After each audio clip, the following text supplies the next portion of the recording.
Hello, I'm Bence, and this is Sonari. Sonari is a new genre invented by Qinlux and developed by myself and a couple of other people on the CTC fan Discord server back in March of 2021. And though a couple puzzles were made and I had a lot of fun, it seemed like the genre didn't really take off. Not very many people were too interested in giving it a go. So I thought I'd make a quick video showing off what it is and why I think it's fun. So what is Sonari? Well, we can go over the rules and then give a quick test solve. First of all, this is some custom software I built. It's available to anyone to set and share. I would love to see it grow. And if you have any questions, feel free to contact me over the Discord at BenceJoful. We just have very basic buttons right now. So there's undo, redo, auto unshade. So that'll shade things according to rules we'll talk about in just a minute.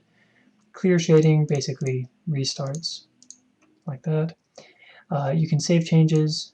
So this goes to a new URL so I can refresh and won't lose my changes.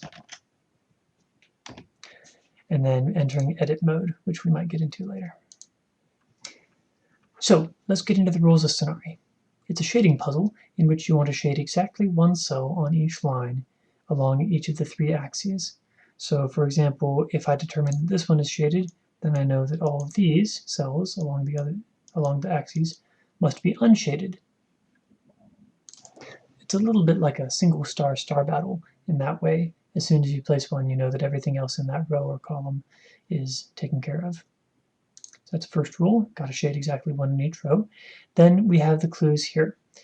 So each clue designates how many shaded cells it can see along its hexagonal ring. So you can see this is always the center of a hexagonal ring, either radius 1 or greater. And I'm just clicking to make it bigger or smaller by left and right clicking. So for example, the 4 means there's 4 shaded cells somewhere along this ring. So if I determined this was the size of the ring, then the shaded cells might, for example, be something like this. They don't see each other, so that's good. And even though it's invalid in this case because there's no shaded cell here or here, it still satisfies the 4 rule, the 4 clue. Okay. The last wrinkle is that if there are multiple clues of the same color, and in my software I just went ahead and added a little a letter to match them for accessibility purposes, then they're always the same radius. So for example, if I had a couple of clues here, now these clues could be of size 1 or 2, but they're always the same, either both 1 or both 2. Okay, so with that, let's see how this puzzle works. First off, you want to see how large your rings are. With the 4, it's pretty clear that you can't put 4 shaded cells on this ring without some of them seeing each other at a radius of 1. Once I add this one, these are out. Now I only have 3 total. If I did this one on, then it's even worse because now I can only put 1 without them seeing each other. So that's 2 total. That'll never work. So let's do size 2, and we can't do size 3 or greater because of the shape of the board. You can't have a ring extending off of the board, so it must be size 2. This one has to be at least size 1, so it is. Now when I look at this, I see there's 4, 5, 6 shaded cells between these 2 clues, but it exists in only 5 columns, so I know something's going on here. It must share at least one shaded cell, and there's only room for it to share at least one shaded cell, so I know that one of these must be shaded. Otherwise, there would be too many shaded cells in these 5 columns. So I can mark off these as unshaded because they see both of these cells, and I know one of these is shaded. Again, some of the similar logic from Star Battle.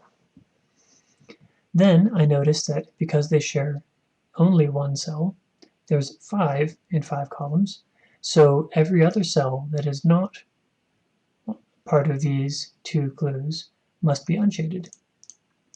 I can't have an extra one here, for example, because then I'd have 1 here plus 4 on the ring. That's 5 already. And I try to put 1 more on here. That's going to be 6. There's no way to fit that many in 5 columns. Okay. And now I just very quickly see that this 2 needs 2 shaded cells in only 3 cells. So it can't be there because that would only allow one. It must be separated. And I can unshade these things. Yeah, so now I see, again, I need one here. Well, I needed one here, so it must be this one. And that sees that, give me that. 1, 2, 3, I need one more on the ring. And just finish off with a little shading. And we're done. Congratulations to us. So I hope this was a helpful little introduction. I would love to hear what you think about it. I'd love to see what you make of it. Thanks, and I'll talk to you later.